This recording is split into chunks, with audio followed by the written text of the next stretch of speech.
नमस्कार, स्वागत है आपका वंदे मातरम न्यूज पर। आपके साथ मैं हूं शारदा यादव। खबरों की ओर आगे बढ़ने से पहले नजर डालते हैं आज की सुर्खियों पर।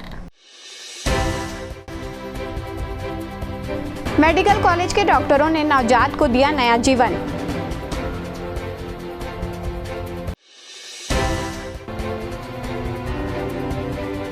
भाई बहन ने मिलकर की 1 करोड़ की ठगी।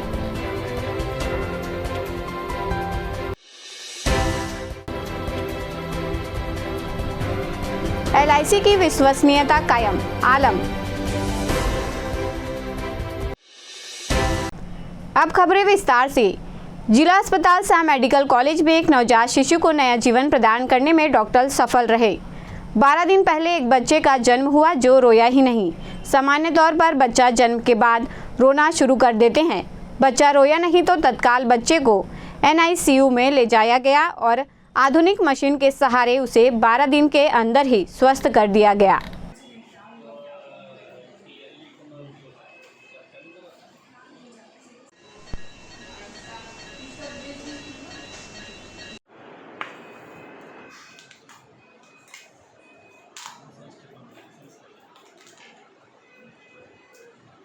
बेबी और दीप्ति चंद्राकर का बेबी डिलीवर हुआ था।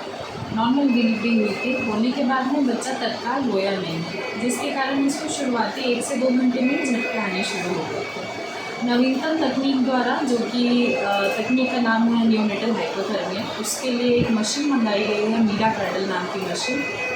उस मशीन के द्वारा उस बच्चे का तत्काल इलाज शुरू किया गया, जो कि शुरुआती 6 घंटों में किया जाना ज़रूरी होता है। इलाज शुरू करने के पश्चात हम कंट्रोल तरीके से बच्चे को ठंडा करते हैं, जो कि 72 घंटे तक हम उससे कंट्रोल तरीके से ठंडा करते रहते हैं, जिसकी वजह से बच्चे का जो मस्तिष्क में सूजन होती है, जो ऑक्सीजन नहीं जाने के कारण तकलीफ़ होती है, तो सारी तकलीफ़ें अब काफ़ी हद तक कम की जा सकती हैं, लेकिन स्टडीज़ में प्रूवन है। और उसके बाद 13 दिनों की केयर के बाद में उस बच्चे को कल स्वतः डिस्चार्ज करेंगे।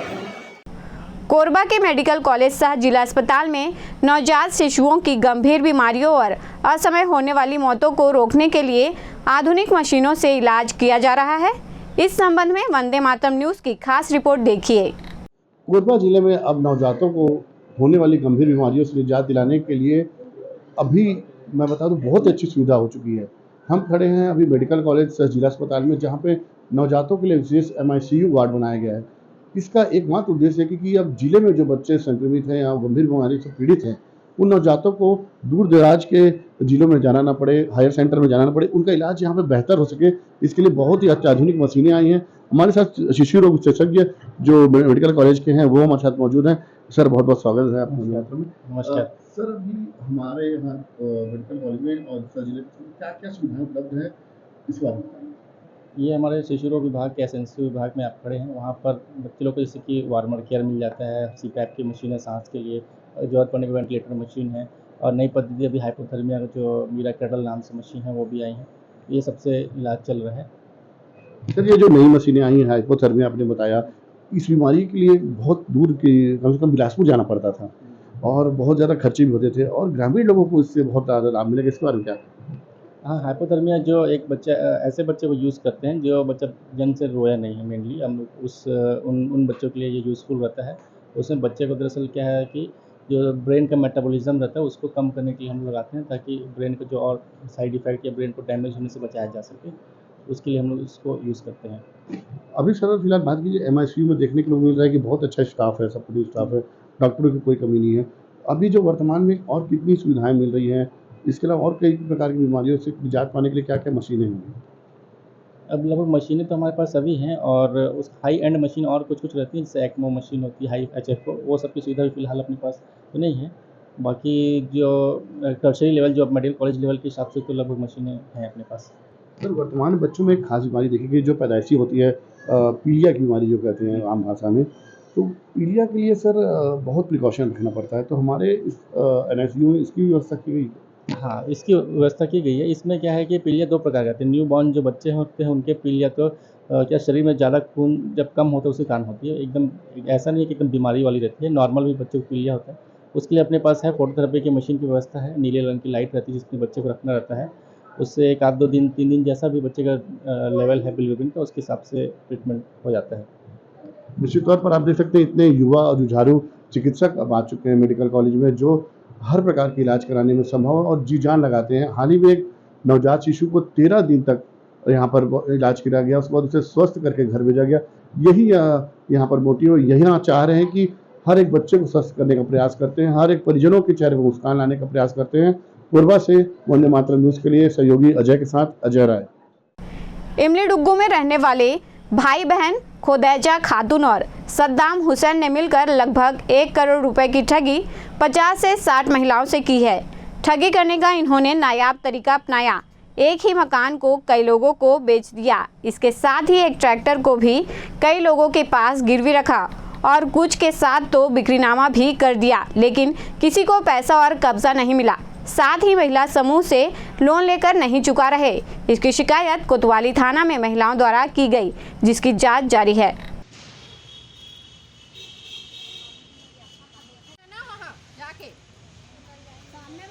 सामने में बात करना है, जो भी करना है, जो करबो तो हमन करबो, पुलिस थाना नहीं। अभी वाला बोला तो ही ना 6 महीना बाद कहां पहली टाइम आता है। रईजुआ घर लिए, हमसे पैसा लिया 3 लाख और बोली कि मैं ले लूँगी और तुमको लोग के घर में दे दूँगी, रहूँगी।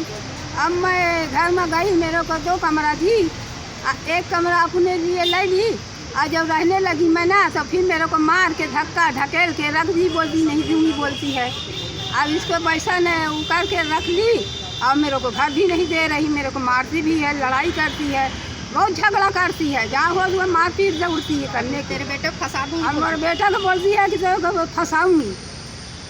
आप बताइए क्या होना है इसमें, और कुछ है? खून पसीना कमाई, इतना खून पसीने से पैसा कमा के मैंने लाता है, हम बुढ़ाई के हमारे पैसा, हम क्या कर सकते हैं? आप लोग बताइए इसको। ये हम लोग से पैसा ली है, दे दूंगी दीदी करके खो दे जा, है ना, और वो बोल रही है अब नहीं दूंगी। अब हम लोग के नाम से हम लोग पैसा भी दिए हैं और हम लोग के नाम से रिपोर्ट भी कर रही है। इतना आप लोगों से निवेदन है कि मेरा 9 लाख रुपए पैसा इससे दिलवा दीजिए। मेरे पति मेरे को घर से बाहर निकाल दिया है, इसके चक्कर में घर का पैसा तू दिए करके।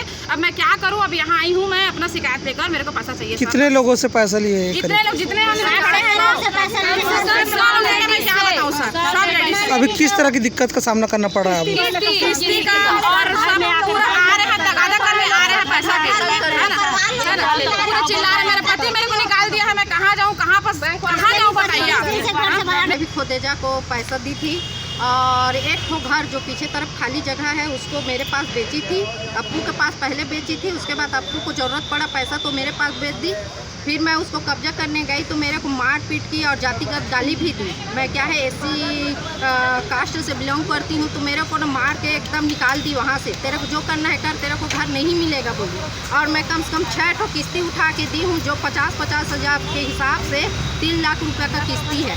ऐसे कितने लोगों से लिए पैसे? ये कम से कम 50-70 महिला से ली है और कम से कम 50 लाख से ऊपर का, यानी कि वो किस्त उठा के किसी का अब नहीं पटाऊँ। शुरू में पटाऊंगी बोली, अब बोलती है तेरे को जो उखाड़ना है उखाड़ो, मेरे नाम से किस्ती नहीं है, मैं किसी को नहीं दूंगी। क्या है, ये महिला समूह का लोन है।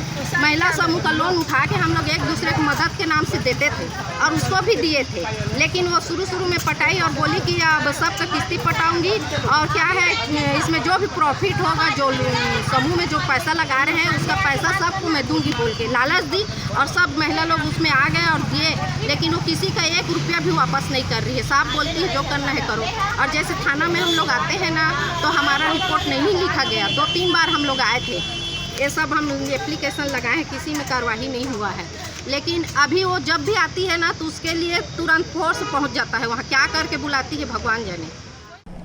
कटघोरा नगर पालिका परिसर वार्ड क्रमांक 2 के नागरिक पानी की कमी से जूझ रहे हैं। पानी की समस्या से परेशान होकर नगर पालिका कार्यालय पहुंचे, जमकर नारेबाजी की और चेतावनी दी गई कि पानी आपूर्ति सही तरीके से नहीं हुई तो पूरे नगर की पानी आपूर्ति रोक दी जाएगी।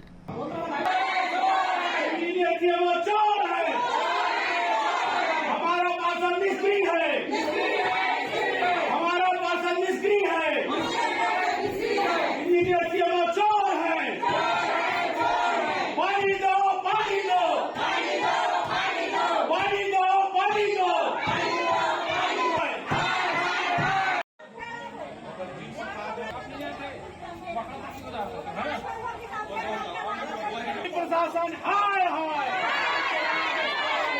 सीएमओ इंजीनियर चोर है। पार्षद निष्क्रिय है, हमारा पार्षद निष्क्रिय है।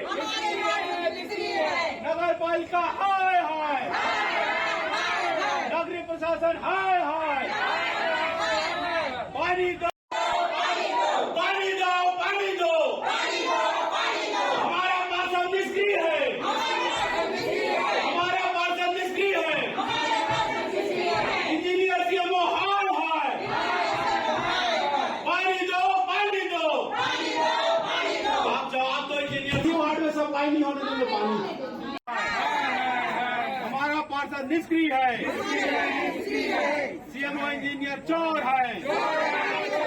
नगरीय प्रशासन हाय हाय, नगरीय प्रशासन हाय हाय। पानी दो, पानी दो, पानी दो, पानी दो। अभी इतने गर्मी की भीषण संकट है, उसमें हमारे वार्ड नंबर 2 में बिल्कुल भी पानी नहीं आ रहा है। अभी लगभग 15 दिन से हमारे यहाँ पानी सप्लाई बंद है और ये महिलाएं बेचारी बोल बोल के थक गई। हमारे ही मोहल्ले में नगर पालिका का कार्यालय है, सीएमओ को और जनप्रतिनिधियों को, हमारे वार्ड पार्षद को बोल के थक गए, कोई पानी नहीं है। जब घर का गगरी सूख गया, लोगों के कंठ सूख गए, तब लोग नगर पालिका आने के लिए मजबूर है। सीएमओ फरार है, इंजीनियर जवाब देने को तैयार नहीं है। जो सप्लाई करता है वो बता रहा है कि 2 घंटे में 12 जगह बोलते हैं, तो मैं कहां से करूं।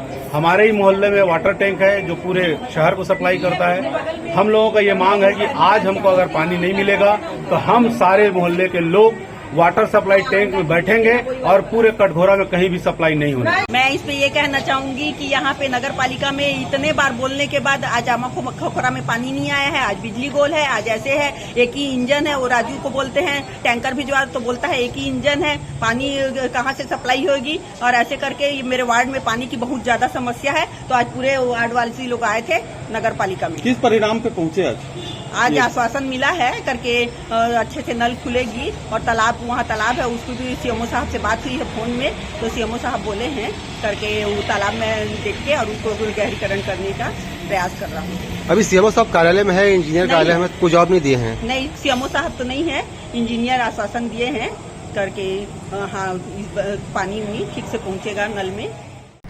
कटघोरा वन मंडल में चैतमा के राहा जंगल में तेंदुए का शव बरामद किया गया है, जिसके शव से नाखून, दांत समेत कई अंग गायब मिले। इसकी सूचना मिलते ही वन विभाग में हड़कंप मच गया और आला अधिकारियों के साथ रायपुर से डॉग स्क्वाड भी पहुंचा। शंका जताई जा रही है कि तेंदुए का शिकार किया गया है। वन विभाग अपने स्तर पर शिकारियों की पतासाजी में जुट गया है।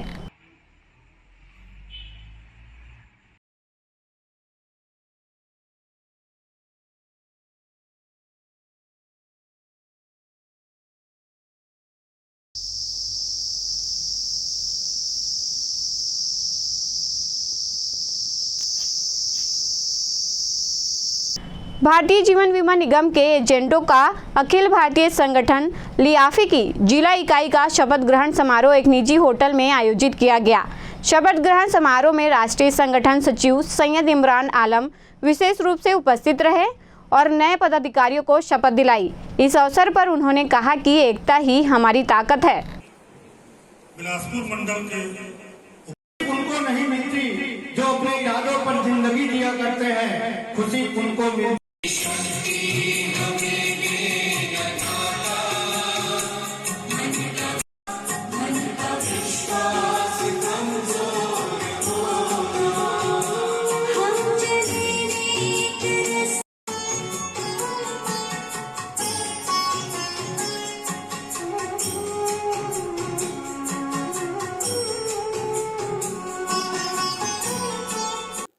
कोरबा में 2 शाखाएं हैं, जिसमें कोरबा 2 में पिछले दिनों चुनाव हुआ, जिसमें सर्वसम्मति से नए पदाधिकारी चुने गए लियाफी के अध्यक्ष, सचिव, कोषाध्यक्ष और संगठन सचिव।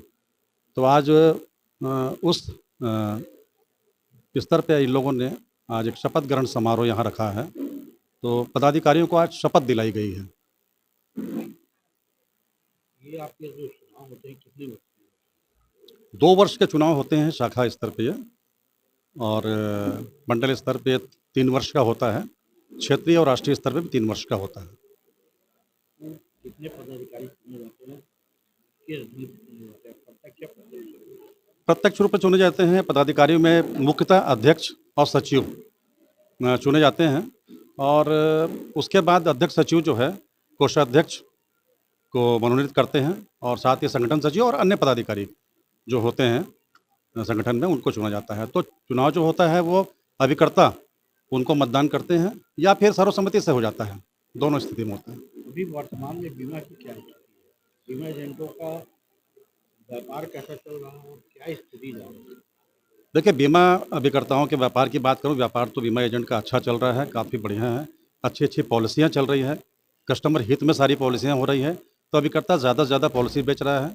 हाँ, अभिकर्ता हित में प्रबंधन जो है निश्चित रूप से बहुत सी चीज़ों का भी वो रोक कर चल रहा है, जो कि उपलब्धि मिलनी है उन्हें, जो जैसे ग्रेजुटी है, मेडिक्लेम है, ग्रुप इंश्योरेंस में वृद्धि अभी तत्काल हुई है, जो 12 लाख से 15 लाख हुई है, जबकि 25 लाख की डिमांड हमारी थी। तो इस तरीके से काम तो अभिकर्ताओं का बहुत शानदार चल रहा है, लेकिन उस परिप्रेक्ष्य में उनको उतना उपलब्धियां उस तरीके से नहीं मिल रही है प्रबंधन से और भारत सरकार से। भारतीय जीवन बीमा निगम की विश्वसनीयता निजी बीमा कंपनियों के मुकाबले आज भी बेहतर है। शासकीय बीमा कंपनी का निजीकरण किए जाने को लियाफी के राष्ट्रीय संगठन सचिव सैयद इमरान आलम ने अफवाह बताया। उन्होंने कहा कि निजी कंपनियों से व्यापारिक प्रतिस्पर्धा होने के बाद भी भारतीय जीवन बीमा का व्यापार देश में सर्वोच्च स्थान पर है।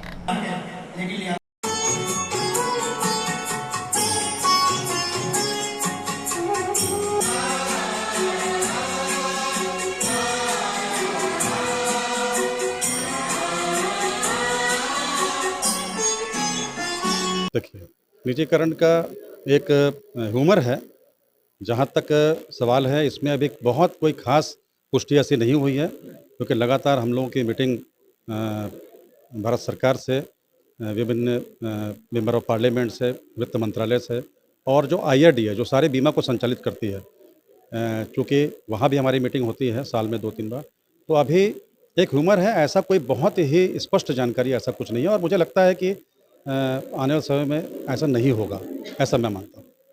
जब से बीमा क्षेत्र में निजी कंपनी आई है, उस स्थिति में LIC का महत्व कम हुआ है या ज़्यादा हुआ?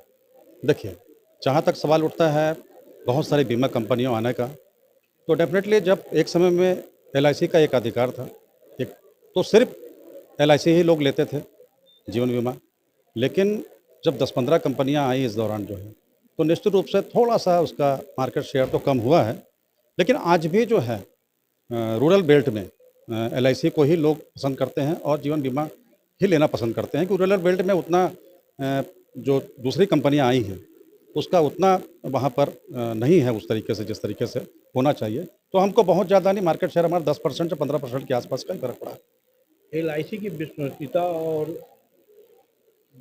निजी कंपनियों की विश्वसनीयता में कितना अंतर है?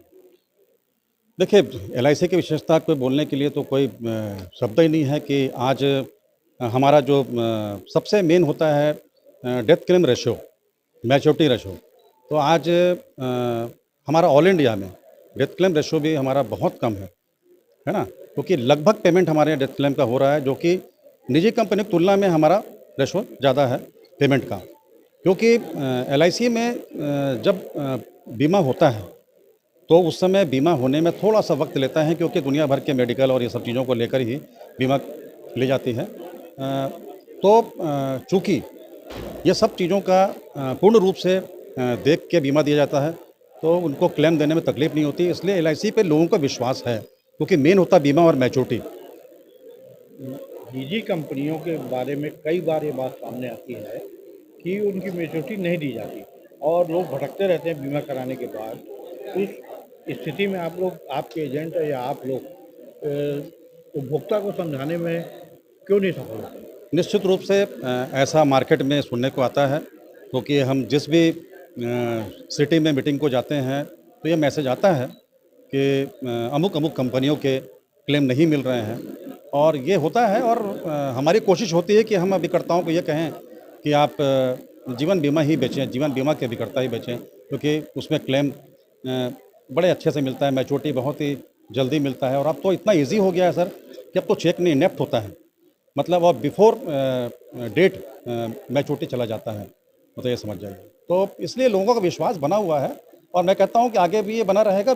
जीवन बीमा का कोई भी उसका कोई भी इसका आज उन्हें कॉम्पिटिटर नहीं, ऐसा मेरा मानना है। स्थानीय सीतामढ़ी निवासी और केन कॉलेज के छात्र जितेश मधुकर की बुधवार की रात करंट की चपेट में आ जाने से मौत हो गई। हादसा उस समय हुआ जब वह कूलर में सुधार कार्य कर रहा था। फिलहाल पुलिस मर कायम कर जांच कर रही है।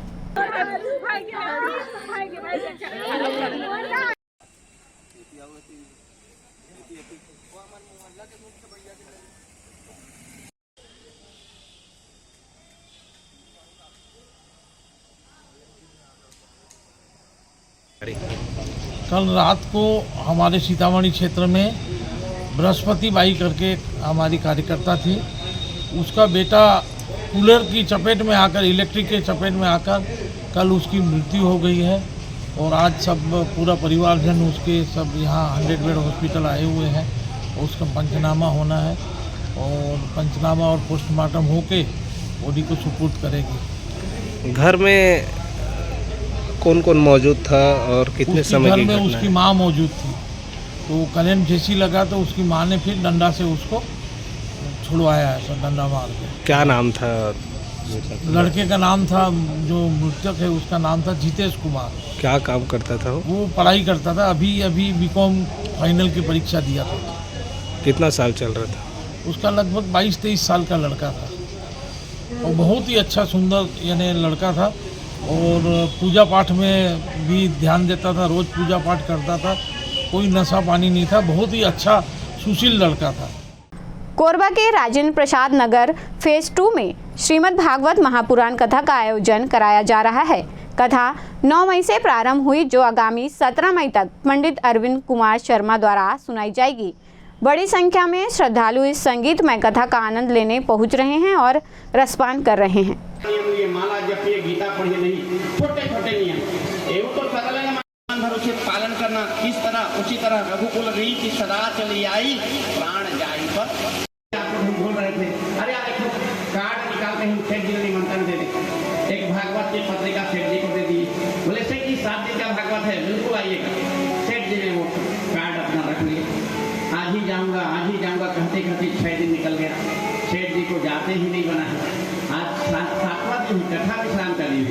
जब कथा विश्राम का दिन था तो सेठ जी सोचने लगे, अरे आज तो अंतिम दिवस और आज नहीं पहुंचूंगा तो कल कहीं कोई लोग कहते कैसे सेठ जी अब तक धूमधाम से गांव में भागवत कराए हैं और आप एक दिन के लिए भी नहीं पहुंचे, तो मैं क्या जवाब दूंगा? दूसरा, मेरा कहीं ग्राहकी ना मार खा जाए। अरे उस सेठ जी के पास मत जाइएगा, कुछ खरीदेगा, हमारे भागवत में एक की समय नहीं दी होगा, अगर कौन सामान खरीदी वो कर कर खरीदो, पूरे गांव की ग्राहकी मार खा जाएगा। तो क्या करूं, आज जाऊं 2-4 लोग मुझे ताकि देख ले कि हाँ गा सेठ जी भी निमंत्रण में आए थे। बस वो भाव से नहीं आना है कि मैं जाऊं प्रभु को नमन करूं, नमस्कार, तुलसी पत्र खाए बिना अन्न जल नहीं करूं। कितना सरल है होना चाहिए। एक छोटे से कथा, एक भागवत के निमंत्रण हुई, अपन बोरा भर नरियल उल्टी थी और सबसे कोला सधा है 3 धरी से। और आए तो सेठ जी को पता चला रे पंडाल पूरा भरा है। कल पाँव हमारे कन्हैया का नया लीला क्या देखिए, पीछे में तो ठप्पा लगा था कौंडिनपुर का। पूर्व समय में अंतर्देशीय कार्ड जाता था तो ठप्पा लगा रहता था, कहाँ से निकला है, कहाँ से आया है। देखे तो समझे कौंडिनपुर का ठप्पा है और 4 लाइन पढ़े तो समझ एक नहीं मिला है और वो भी किसी को नहीं बताया और दिला गया है। तो मैं बड़ा भैया हूँ, बड़े का धर्म बनता है, छोटे के 1000 गलतियों को अनदेखा करते। बड़े में बड़प्पन वही है जो छोटे अनुज भाइयों की गलतियों को सह ले। हो छोटे से गलती जायज है, बड़े का गलती करना जायज नहीं। घर के छोटे छोटे लड़का मन कुछ गलती कर दी तो कहत बन थे जाए दे पास पड़ोस के बिही लटोड़ के नाती ले और शिकायत आ गई, कहते हैं केबिन सब भैया लड़का आएगा खाए के लोग मटोड़ पाली भाई ले जाए दे, बात खत्म हो गई। और सही है कहूँ 4 मिनट तोड़ के ले आ गए तो कहत बनी आनेगा जाए दे। नई धरती बनेगा। दाऊ भैया ने कहा आज मेरे लाला को मैं कैसे अकेले छोड़ दूं, इसलिए दाऊ भैया ने विशाल सेना लेकर के और रक्षा के लिए चला गया राज्य। यदि भगवान रोज नियम का बनाए नहीं होते नियम पालन, तो आज दाऊ भैया को पता चलता नहीं चल पाता। आज रोज प्रणाम करने का भगवान ने नियम बना रखा था, इसलिए उस नियम के प्रतिफल में भगवान को सुरक्षा मिल गया। हमारे इस राजेंद्र प्रसाद नगर कोरबा में ईश्वर प्रसाद राठौड़ जी द्वारा श्रीमद् भागवत महापुराण यज्ञ का कार्यक्रम कराया जा रहा है MIG 96 RP नगर फेज 2 में। और यह कार्यक्रम 9 तारीख से शुरुआत हुआ है और 17 तारीख तक चलेगा, 17 मई तक। और काफ़ी संख्या में यहाँ श्रद्धालुगण उपस्थित हो रहे हैं। व्यासपीठ हमारे अरविंद कुमार शर्मा जी सुकली वाले यहाँ पहुँचे हुए हैं और काफ़ी अच्छा माहौल है, काफ़ी लोग संख्या में आ रहे हैं। बहुत बहुत आप सभी को धन्यवाद। आज ये लोग विश्व कल्याण के लिए अपने घर में श्रीमद् भागवत का कथा सुन रहे हैं। इस कथा विश्व कल्याण के लिए है और जीव के कल्याण के लिए है, इसलिए सुनने के लिए लोग बाग बहुत दूर दूर से आ रहे हैं। इनके जितने भी इष्ट मित्र हैं, कॉलोनी के लोग हैं, सब लोग आ रहे हैं और शांति व्यवस्था बनी है। महाराज जी अपने अमृतमयी वाणी से बड़े सुंदर ढंग से कथा की विश्लेषण करते हुए समझा रहे हैं, जिसे लोग सुन रहे हैं और महाराज जी का प्रशंसा कर रहे हैं कि बहुत अच्छा महाराज है, इन्होंने अच्छा भगवान की कथा को हम लोगों को समझा रहे हैं और समझ में आ रहा है। ऐसा करके यहाँ आने वाले सब लोग खुशी जाहिर कर रहे हैं और खुशी जाहिर करने के बाद ध्यान से सुन रहे हैं। कुसमुंडा थाना क्षेत्र अंतर्गत इमली छापर मुस्कान पेट्रोल पंप के पास से गुजरकर थाना चौक की ओर जा रहा ट्रेलर 20 फीट गहरे नाले में अनियंत्रित होकर पलट गया। हालांकि ट्रेलर खाली था। इस दुर्घटना में किसी प्रकार की जनहानि नहीं हुई है।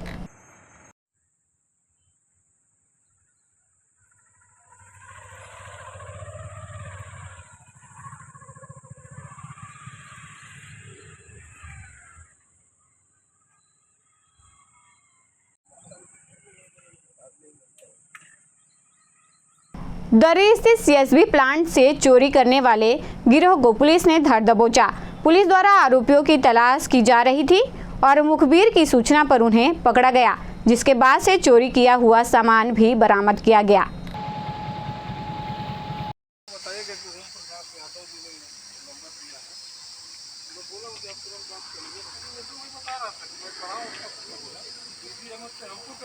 खबरों का सिलसिला यूं ही जारी रहेगा। देखते रहिए वंदे मातरम न्यूज़। मिलते हैं अगले बुलेटिन में, तब तक के लिए नमस्कार।